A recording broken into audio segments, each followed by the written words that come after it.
Chilli chicken হোক কিংবা mutton rezala কিংবা চিকেন চপ অথবা তড়কা, রেস্তোরাঁর এমন কোনো পদ অর্ডার করলে সঙ্গে তন্দুরি রুটি চাই চাই। তবে বাড়িতে এই রুটি বানাতে হলে কিছুতেই রেস্তোরাঁর মতো স্বাদ আসে না। স্বাদ এলেও সেই রুটি এতটাই কড়া হয়ে যায় যে দাঁতে কাটা যায় না। রেস্তোরাঁর মতো খুব সহজে তন্দুরি রুটি বাড়িতেই বানিয়ে ফেলুন। বাড়িতে থাকা রুটি বানানোর তাওয়াতেই খুব সহজে এই তন্দুরি রুটি বানিয়ে ফেলতে পারবেন। রন্ধনশিল্পী সরস্বতী দে জানান, কিছু বিশেষ নিয়ম মেনে চললে আপনিও হেসেলের নরম তুলতুলে রুটি বাড়িতে বানিয়ে ফেলতে পারবেন। তবে তন্দুরি রুটি বানাতে গেলে অনেকে আটার ব্যবহার করেন, কিন্তু এই ভুল করলে হবে না। পুরো ময়দা দিয়ে তন্দুরি রুটি করতে হবে, সঙ্গে তেলও ব্যবহার করতে হবে। তন্দুরি বানানোর সময় ইস্ট ব্যবহার করতে হয়, তবে এর বদলে আপনি দই, বেকিং সোডা, বেকিং পাউডার ব্যবহার করতে পারেন।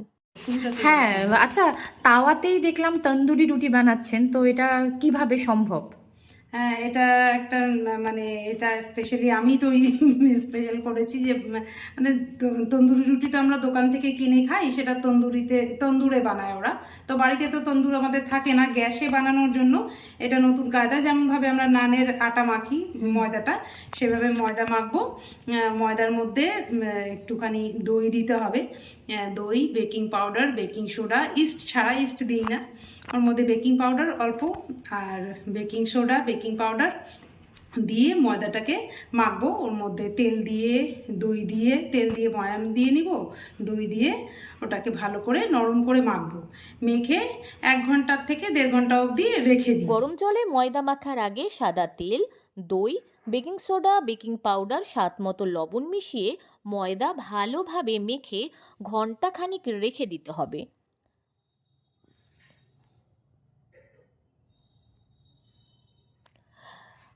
নরম করতে ও টক ভাপ আনতে ব্যবহার করতে হবে টক দই। দই আর ইস্টের গুণেই নরম তুলতুলে হবে তন্দুরি রুটি। তবে ইস্ট না থাকলেও বেকিং সোডা কিংবা বেকিং পাউডার আপনি ব্যবহার করতে পারেন। ময়দা মেখেই সঙ্গে সঙ্গে সেঁকতে যাবেন।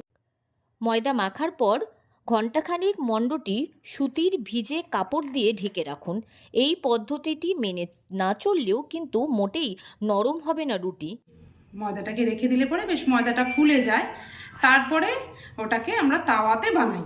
তো যেহেতু তন্দুর নেই আমার কাছে, গ্যাসেই আমি তৈরি করছি, তো রুটিটাকে বেলে নিয়ে, যেমনভাবে বেলি সেভাবে রুটিটাকে বেলে নিয়ে ওর উপরে হালকা জল লাগিয়ে ওটাকে তাওয়ার মধ্যে সাটিয়ে দিই। তাওয়াটাকে গরম করে তাওয়ার মধ্যে সাটিয়ে দিলাম, ভেজা দিকটা তাওয়ার মধ্যে দিয়ে দিলাম, দিয়ে 1 সেকেন্ড পরেই তাওয়াটাকে উল্টো করে দিই। উল্টো করে গ্যাসের উপরে ধরলে পরে ওই আঁচে বেশ তন্দুরটা ফুলে উঠলো। একদম তন্দুরি রুটি নরম তুলতুলে দারুণ তন্দুরি রুটি হয়। ধিমে আঁচে তন্দুরি বানানো যায় না। তাওয়ায় সেকার সময় গ্যাসের আঁচ বাড়িয়ে রাখুন। এরপর তাওয়াটি উল্টিয়ে রুটিটি ভালো করে সেঁকে নিন। এভাবেই খুব সহজে বানিয়ে ফেলতে পারবেন তন্দুরি রুটি। একটু মাখন মাখিয়ে গরম গরম যে কোনো তরকারির সাথে পরিবেশন করতে পারবেন এই তন্দুরি রুটি। উত্তর দিনাজপুর থেকে পিয়া গুপ্তার রিপোর্ট, লোকাল 18 বাংলা।